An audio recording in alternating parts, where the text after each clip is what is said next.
नमस्कार दोस्तों, आज मैं आपके सामने जहानाबाद में हो रहे एटीएम फ्रॉड्स के बारे में डिस्कशन करने आया हूँ।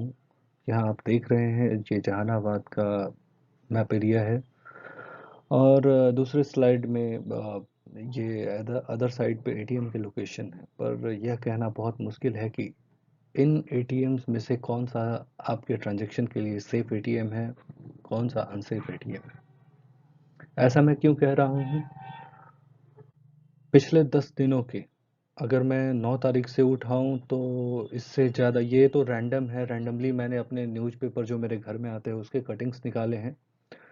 तो मुझे इतने कटिंग्स मिले हैं रैंडमली जो कि बताते हैं कि जहानाबाद आज के डेट में जो फॉर्जरीज हो रही है और फ्रॉड्स के लिए सबसे इजी टारगेट है। और यह हम इन अखबार के इश्तिहारों से आराम से हम देख सकते हैं।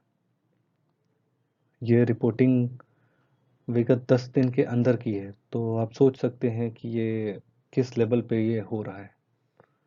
यहाँ पे मैं पुलिस पे कोई टिप्पणी नहीं करना चाह रहूँगा। मैं मानता हूँ कि वो अपना काम बखूबी कर रहे होंगे। ये इसमें से एक इंसिडेंस मेरे साथ हुआ है और ये इंसिडेंस होने के बाद मैंने जो प्रोसीजर फॉलो किया वो मैं आपको बता रहा हूँ और इसके बाद मैं आपको इस बात से भी अवगत कराऊंगा कि किस प्रकार इस तरह के फ्रॉड से बचा जा सकता है या जो नॉर्मल पैटर्न्स इन फ्रॉड्स में रहे हैं, फ्रॉडिंग में रहे, फॉर्जरीज में रहे हैं, उसको मैं आपको बताऊंगा ताकि आप जो है ऐसे सिचुएशंस को अवॉइड कर सके। तो ये मैंने किया है। सबसे पहले मेरे साथ जब ये फ्रॉड हुआ, 50,000 रुपये का फ्रॉड था, तो मैंने सबसे पहले एफआईआर दिया। हालांकि एफआईआर दर्ज हुआ है या नहीं मैंने मुझे पता नहीं, क्योंकि मुझे कोई एफआईआर का नंबर या कॉपी वापस में रिसीवल नहीं मिला। उसके बाद मैंने जिस एटीएम के थ्रू ये गड़बड़ी हुई थी उसके एटीएम के प्रबंधन को मैंने पत्र जारी किया, जिसके बाद एक्नॉलेज किया गया और तत्काल रूप में यह एटीएम बंद करने का यहाँ पे निर्देश दिया गया। अब हालांकि आज के डेट में उस एटीएम में क्या हो रहा है इस पे मैं टिप्पणी नहीं करना चाहूँगा। इसके बाद अगले स्लाइड में जिस बैंक के कार्ड के थ्रू ट्रांजैक्शन हुआ है वहाँ से डिटेल्स मैंने निकलवाने के लिए वहाँ पे अनुरोध किया है और तत्काल रूप से मैंने अपने सारे ATM, debit card, online transactions, UPI payments सबको ब्लॉक करवा रखा है। इसके बाद एटीएम फ्रॉड किस प्रकार होता है उसके बारे में मैं आपको बताना चाहूँगा। जैसे ही आप एटीएम में जाइएगा, आप अपना कार्ड एटीएम के मशीन में लगाइएगा। पहला प्रोसीजर जो है, कार्ड एटीएम में फंस जाएगा। कार्ड एटीएम में फंस जाएगा और आप निश्चित रूप से घबरा जाइएगा। इसके बाद मदद के लिए सामने में एक मदद के लिए एटीएम में गार्ड का मोबाइल नंबर दिखाया रहता है।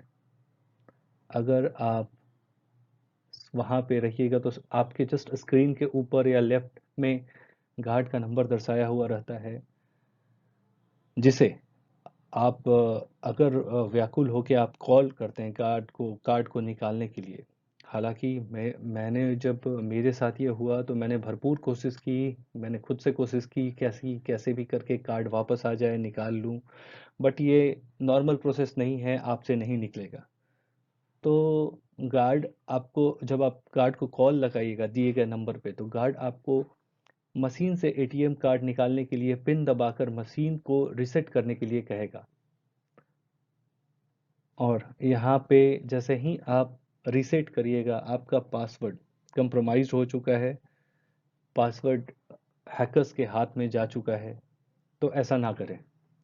इसके बाद का स्टेप्स जो है, अब यहाँ पे जो स्टेप्स आते हैं कि किसी ने कहा कि मेरे पीछे कोई खड़ा था और उसने मेरा, जैसे ही मैंने रीसेट पासवर्ड किया तो उसने मेरा पासवर्ड देख लिया और शेयर कर दिया। बट मेरे साथ ऐसा नहीं हुआ था।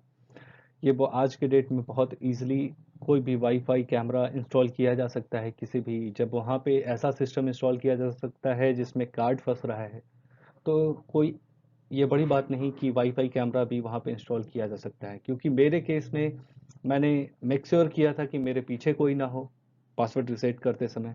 तो मेरे ख्याल से उस वहाँ के कैमरे का, वाईफाई कैमरे का एक्सेस शायद फ्रॉड्स को भी रहता है। उसके बाद अगर कार्ड नहीं निकलेगा तो कार्ड नहीं निकलेगा और गार्ड अपने साथी गार्ड से मदद लेने के लिए दूसरे एटीएम में जाने को कहेगा। गार्ड बोलेगा जो मेरे साथ हुआ, गार्ड ने बोला कि अगर आप चाहिए तो 2 दिन बाद आइए। मैंने बोला कि 2 दिन तक अनअटेंडेड मैं कार्ड को नहीं छोड़ सकता। तो गार्ड ने बोला आप नज़दीकी दूसरे एटीएम में जाइए, वहाँ से गार्ड को बुला के लाइए और गार्ड आपको खोल के एटीएम दे देगा। मैंने उन दिए गए निर्देशों का अनुसरण किया। जैसे ही अगर आप बाहर निकलते हैं, आपका कार्ड वहाँ से निकाल लिया जाएगा और आपके अकाउंट से पैसे का ट्रांजैक्शन हो चुका रहेगा। तो कृपया करके वहाँ से कहीं बाहर ना जाएं। अगर ऐसा आपके साथ होता है तो दुर्भाग्यपूर्ण घटना, अगर ऐसा आपके साथ होता है तो अब यहाँ पे गौर करने वाली बात यह है कि 24/7 कैमरा सर्वेलेंस एटीएम में होता है। इसके बावजूद अगर हैकर्स एटीएम में आकर एक ऐसा सिस्टम इंस्टॉल करते हैं जिससे आपका सिक्योरिटी कंप्रोमाइज होता है, तो ये पता नहीं किसकी जिम्मेवारी है कि उसको सुरक्षा को सुनिश्चित करे, क्योंकि हर एक ट्रांजैक्शन पे चार्जेज लगते हैं। तो मेरे ख्याल से बैंक ही इसके लिए जिम्मेवार होना चाहिए। अब आगे सुरक्षित रहें, ध्यान दें कि आपके साथ ये फॉर्जरी ना हो। और मैं पुलिस से भी यह अनुरोध करूंगा कि इस मामले को जरा गंभीरता से लें, क्योंकि जहानाबाद आज के डेट में सबसे पसंदीदा जगह बन चुका है फ्रॉड्स के लिए। धन्यवाद।